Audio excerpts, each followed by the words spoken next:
I was young, I didn't understand why people were always on the streets all the time. The Tenderloin, it has a yin and yang to it.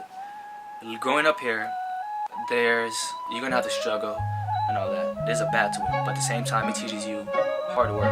For example, other kids that weren't raised here, they have it a little easier than I do. I have to work a little harder than they do just to be at the same standard as them, to be as healthy as them and intelligent as them. I have to work a little harder because so much negative things around here that affect me mentally and spiritually. Like living here, you see poop on the, you see human waste on the ground, you see alcohol bottles, you see crack needles, you see swishers, you smell weed in the air everywhere, you see crack pipes, you see homeless walking around like zombies, you see drug dealers on the street, and that's over time it deteriorates you as a human. Like all you see is this. You're like, this isn't how life should be. This isn't. All you see is human suffering.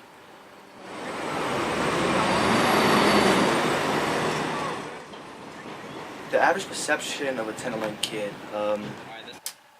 they think that we're very rebellious, that we're just wild, that we're like delinquents, juveniles running around, that we're violent, that we're unintelligent, that we're ignorant, and that we won't even be successful in life, or that we're not hard workers.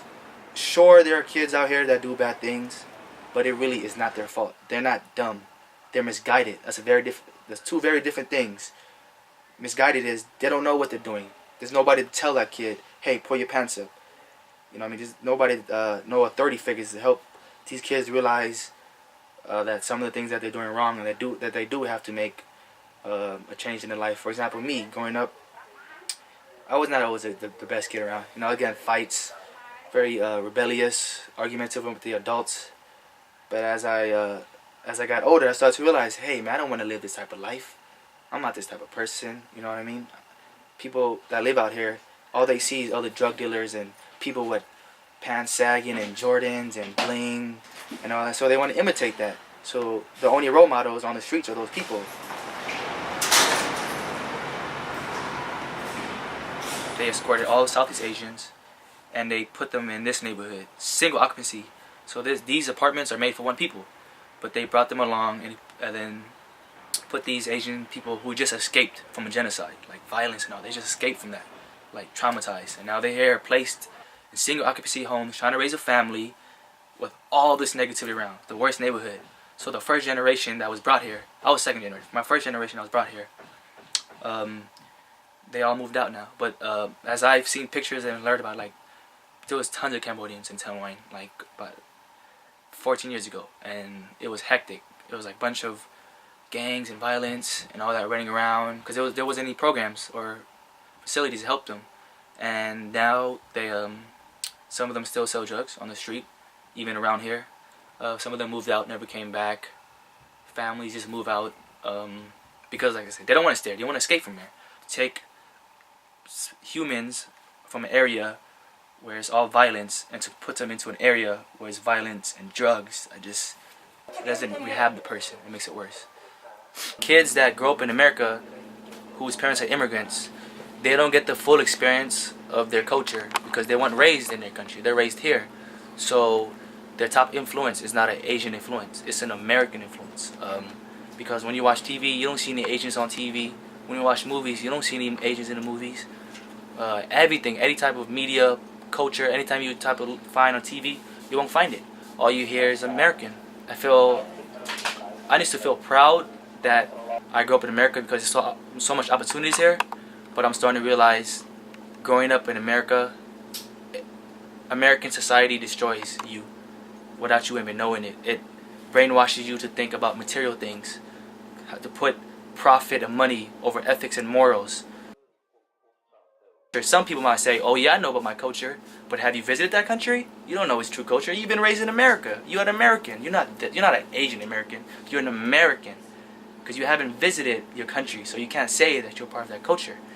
And also, we don't even celebrate we're starting to lose our culture over time. Like for example, I don't even speak Cambodian. I speak Cambodian, but a little bit. And the reason for that is because I grew up here. You know, if you can't speak English, you can't get successful in America. So because of the reason why I'm so good at English and the reason why I don't have an accent or dialect is because I never spoke Cambodian. For two reasons. I was ashamed of it as a child because I would be like the only few Cambodians where other kids are like English speakers. I want to gain back my culture, my identity, because now I don't consider myself an Asian American. Right now I'm an American. I want to become an Asian American, and the only way to become that is if I make a journey back to my homeland, where I'm from, where I can really learn about my culture. Because around here, drugs and prostitutes and poverty and debt and homelessness, that's not my culture. Tenderloin is not my culture. It's because I was raised here, but that's not my culture. My culture is in my homeland, Cambodia. If you don't know about yourself, if you can't love yourself, how do you expect to love other people? And that's the thing. We've never been taught about our culture or to love it, to adapt it. Because if we do, we get made fun of in America. If you do something, if I were to wear a Cambodian outfit and walk out, I would get humiliated by everybody. Why? Just because I'm wearing an outfit. They look at me as somebody that would be like, oh, why is he wearing like ethnic outfit? This is America. You look stupid, kid.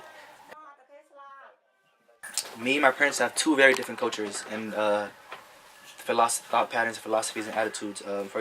My mom grew up in Cambodia, my parents grew up in Cambodia, and I grew up in America. Because of that very fact, we are two very different people. Here in America, you're judged based on not your ethics or your morals or how big your heart is or how intelligent you are. You're just based on your social status, how much money you make, how much cars you own. My mom always told me, don't buy Jordans, man. They're just shoes. They're material things. And I would always fight back. I would say, no, I gotta get this. I gotta be cool. Now that I realize it, who made me? Who made me want to buy these shoes? It wasn't me. It was American culture.